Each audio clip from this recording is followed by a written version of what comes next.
Independent ba si TJ kamo? Karon independent na siya. He started murag Joker kay siya kay we went to Manila as a band. But kaya pag-abot sa Manila, syempre ang label murag dili kay sila kuan pa sa band ba kay kadto mangon times kanya abot mis Manila. That was the year nga daghan banda nagkabuak-buak. Right. Like Hail, Sugar Free. Parang everyone nas ano gyud ba kanang nabulag si Bambo nagbulag daghan nagbulag-bulag so trauma ang mga label nga ay ayun di nagbanda kay nagbulag-bulag no. Paint ang pangalan sa banda. Murag sa ila, murag gusto na mo, solo na lang. Pero dali re-manage.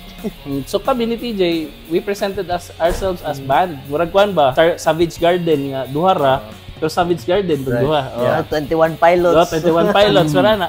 So mo to pag audition na mo sa police, siyempre ang ingon sa police isa lang ang songwriter magyud na mataganog opportunity. But what I like about TJ, mo ning bold move nga gibuhat ato